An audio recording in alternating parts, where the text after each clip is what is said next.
Hey everyone, thanks for being with me. So we're actually going to be doing a new series, and this isn't necessarily a weekly series, but introducing a new series. And what we're going to be covering is called Test the Spirit. So this is actually based on 1 John 4. I'm going to share my screen because I will be doing a lot of that when I'm actually going to be running this series. And so, what I really want to get at is that sometimes we hear things and we're told to test the spirit of the person, and sometimes we're not really sure how to do that. So, based on 1 John 4, beloved, do not believe every spirit, but test the spirits to see whether they are from God. For many false prophets have gone out into the world. By this you know the Spirit of God. Every spirit that confesses that Jesus Christ has come in the flesh is from God, and every spirit that does not confess Jesus is not from God. Now, this sounds like, and it kind of like this is the only definition. It is not what he is saying.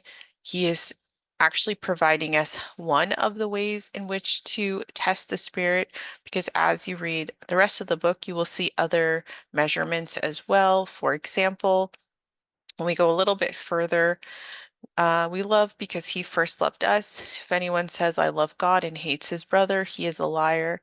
For he who does not love his brother whom he has seen cannot love God whom he has not seen. So this is not like the singular test of a false prophet or spirit. Um, so we're going to go through it, and each time we hit kind of an area, I am going to make sure that we kind of bounce back to what the scripture says.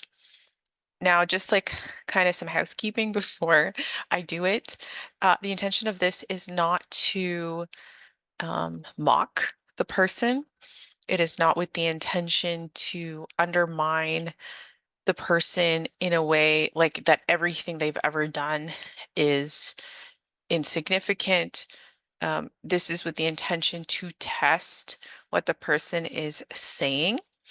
And so, in order to create kind of a fair criteria, what I'm going to be basing it on is the last video the person published, like on YouTube. So I'm not going to be going into their archive 15 years ago. I'm going to be looking at the last video that this person has published, and we're just going to do a sample of listening to what they're saying and testing some of the things that they might be introducing to their audience. For the sake of transparency, I want to make sure we're also clear on the date when I do this, so I'm being true to word as well. So you should be able to see right now my calendar for Sunday. I don't really use this calendar for my own schedule, but for the sake of honesty, January 14th is the day I am shooting this video. So the video I'm going to be choosing from the person is going to be relevant as of January 14th of their last most recent video.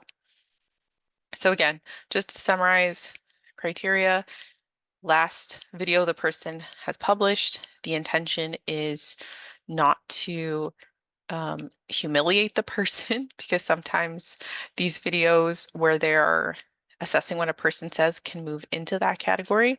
I really would like to try hard to stay away from any of that because I'm still called to show love. And love does not mean that the person is permitted to do whatever they want or that they may not be wrong, but it is incumbent on me to treat them with respect nonetheless, right? Seasoned with salt, to be a light. So these are, again, these are the criteria. So make sure it's respectful and on topic, as well as it is relevant. And for the sake of simplicity and just relevance, I'm going to stick with female speakers. So I will not be evaluating male speakers at this time. Maybe the Lord will change that. I don't know. But I will be focusing on the women who are claiming to be teachers of the word. And the first person I am going to be starting with, and I felt this quite strongly, is